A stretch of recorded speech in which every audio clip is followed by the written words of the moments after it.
ગુજરાતમાં નકલી visa factory ઝડપાઈ છે। સુરત પોલીસે અડાજણ વિસ્તારમાંથી નકલી વિઝા બનાવતી ફેક્ટરી ઝડપી પાડી છે। આ ફેક્ટરીનો સંચાલક પ્રતીક શાહ યુરોપિયન દેશોના વિઝા સ્ટીકરો અન્ય રાજ્યના એજન્ટોને વેચતો હોવાનો ઘટસ્ફોટ થયો છે। મળતી માહિતી મુજબ સુરત પીસીબી અને એસઓજીની સંયુક્ત કાર્યવાહીમાં અડાજણ વિસ્તારમાંથી પ્રતીક શાહ નામનો વ્યક્તિ નકલી વિઝા બનાવતી ફેક્ટરી ચલાવતો હતો। આ ફેક્ટરીમાં યુકે, કેનેડા, મેસેડોનિયા, સર્બિયા, ચેકોસ્લોવાકિયા અને યુરોપ જેવા દેશોના નકલી વિઝા સ્ટીકરો મળી આવ્યા હતા, જેના પરથી સામે આવ્યું છે કે અહીં આ તમામ દેશોના નકલી વિઝા બનાવવામાં આવતા હતા। પોલીસે આ મામલે પ્રતીક શાહની ધરપકડ કરી છે અને તેની પાસેથી પણ 5 વિઝા સ્ટીકર મળ્યા હતા, જે જપ્ત કર્યા છે।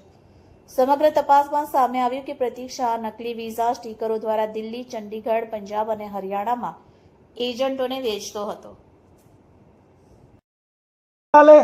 એસઓજી અને પીસીબીની સંયુક્ત ટીમોએ પ્રતીક અભિજીત નિલેશ શાહ ઉંમર વર્ષ 37 ને સુરતની અંદર રાંદેર પોલીસ સ્ટેશન વિસ્તારમાંથી ઝડપી પાડવામાં આવ્યો છે। તેની પાસેથી ટોટલ 1,30,000નો મુદ્દામાલ મળેલો છે અને એની પાસેથી UK, Canada, Europe, Serbia, Macedonia, Czechoslovakia વગેરેના ડુપ્લિકેટ વિઝાની નકલો પણ મળી આવેલી છે અને એની પૂછપરછ દરમિયાનમાં જાણવા મળ્યું કે દિલ્હીની એજન્સી સાથે સંપર્કમાં હતો, આણંદના એક વ્યક્તિ સાથે પણ સંપર્કમાં હતો અને આ લોકો 2-3 રીતે ચીટિંગ કરતા હતા। એક એ રીતે કોઈ પણ વ્યક્તિને વિઝા જોઈતા હોય, કોઈ પણ દેશના જે દેશની અંદર ઝડપથી વિઝા ન મળતા હોય અને ખૂબ જ અઘરું પડતું હોય એવા દેશો, યુરોપિયન કન્ટ્રીઝના ખાસ કરીને દેશો છે, એના વિઝા આ લોકો ડુપ્લિકેટ બનાવીને આપતા હતા।